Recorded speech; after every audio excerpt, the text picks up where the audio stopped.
We're going to create an image that we're going to use in our Google post today. So I am on my home page of Canva. Canva is free.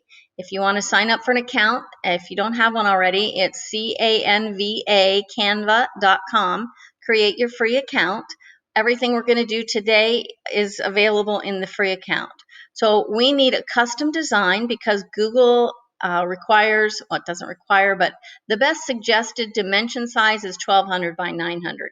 So I'm going to create custom size, and I have 1200 by 900 pixels already in there.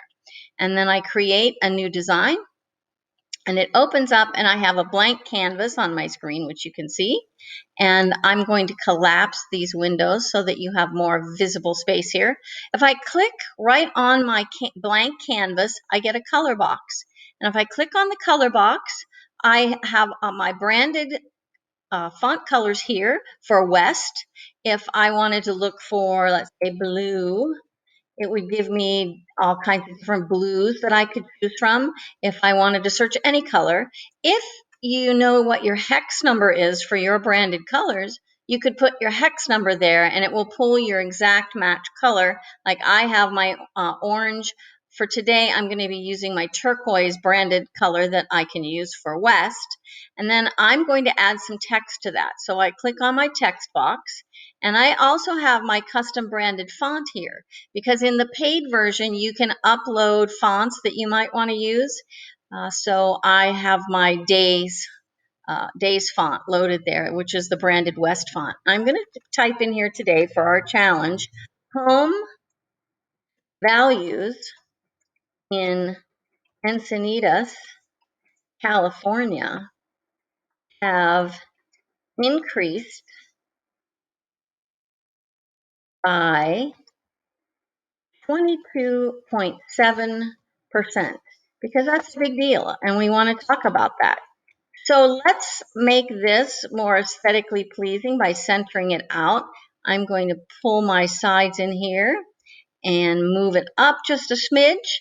And then I come up here to my font size, and I'm going to increase the font size.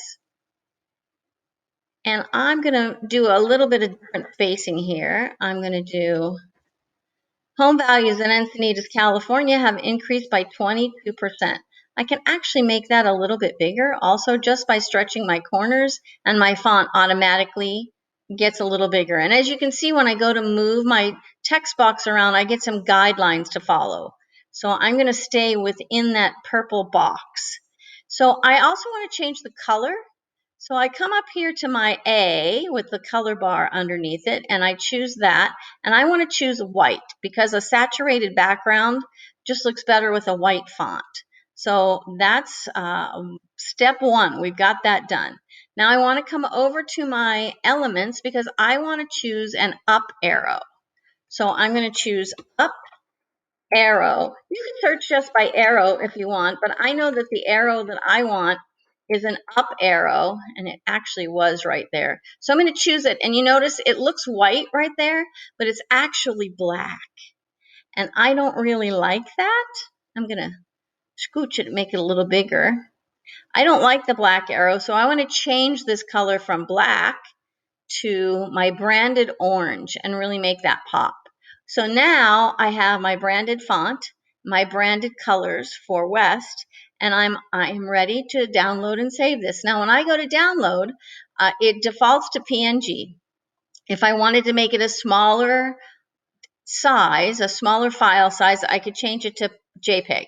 But I'm going to leave it at PNG, and I would download this and save it. My next step, of course, would be to upload that to my geotag tool and geotag it with an Encinitas longitude and latitude before I actually post it to my Google post for today. Good luck! I can't wait to see what you create.